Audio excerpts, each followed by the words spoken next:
just going to do this because I'm tired of hearing it. I keep hearing people say to me that the image of Jesus is actually Borgia. It was inspired by Borgia, who, by the way, lived in 1475. And that's where the whole depiction of Jesus comes from. And folks, I can't believe people are still repeating this. It's false, and you can actually check it yourself. So let's go through some examples from throughout history, okay? The top left, which is my favorite one, you'll see this a lot in Orthodoxy. It's the 6th century depiction. So 6th century, way before 1475. The middle, 7th and 9th century. Down at the bottom, 10th and 12th. Over to the right, 5th and 6th century depiction. If you notice, they all have beards and middle to long length hair. 10th century and 13th and 15th century, folks.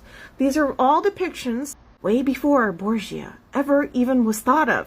We're going to go back. And I usually try and keep this channel really, really light and surface level because most people just don't care. But apparently we need to talk about it. This is a depiction of Jesus, or Yeshua, from the 4th century.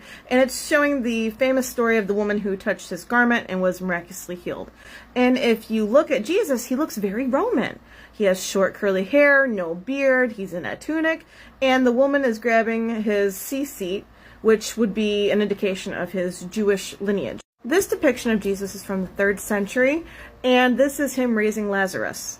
And if you notice, he has very short hair, there's no beard, he's got a tunic, but this time he's got a wand in his hand. And in the Roman Empire, wands were like a symbol of magic. And so you could kind of see how, from their point of view, when they heard stories of Jesus raising people from the dead or healing people, they thought, well, that must have been magic.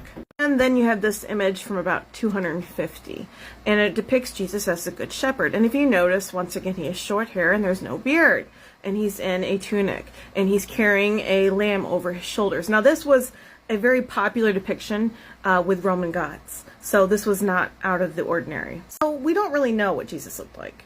You can't find a description of him in the Bible. No one knows. We do know he was a Jew, and apparently he didn't stand out among his disciples. I mean, Judas literally had to identify him to the armed troop. So that in itself kind of debunks the theory that he was a black man, or had white hair, or had gold flame eyes. He didn't stand out amongst his own disciples. Of course it was off, it's black. You might have had a heart attack, but then you can just ignore it. These comments are really, really telling. He's referring to this picture right here. Now, a lot of these people will also use this picture as proof that Jesus is black. They'll say, this is the very first depiction of Jesus we have, and he's depicted as a black man. And I would say, you're wrong. This is not the first depiction of Jesus Christ, or Yeshua. This is the first depiction. Actually, graffiti from around 200 or so AD. And it depicts Jesus with that of having a head of a donkey. And it says, Alexamenos worships his God. So it was done by a non-believer to poke fun at the believer. This is your very first image that we have in history. So back to this painting that actually went viral a couple years ago. It's located in Cairo, Egypt. A lot of Hebrew Israelites and Afrocentrists will say that this is it. He's black. This was the first depiction. Let's look at the description of the painting in the museum. And the description under the painting reads 18th century Greek style. Images show individuals referring to the Shroud of Turin with flaxen hair, not white like wool. One individual doesn't match either description of burnt brass or burnt bronze or even a jasper stone. Well, he's clearly referencing this. It says his head and his hairs were white like wool, as white as snow. And his eyes were as a flame of fire, and his feet unto fine brass, as if they were burned in a furnace. Now, clearly this verse isn't talking about how Jesus looked when he walked the earth. It's talking about a resurrected being. It has nothing to do with his ethnicity. And if you think I'm wrong, go study Greek. You know, what the New Testament was written in. I always find these comments that people leave very telling. This was just one of them. And I'm going to show you a couple more, and then we're going to go back into the next point. This comment says they just can't accept that Jesus was not European. I don't know about you guys, but I don't know any other Christians that believe that Jesus was European, so I'm not sure where that's coming from. Right into this, of course. This person put, Jesus was a black man. Don't mislead people. We know your whitewash lies.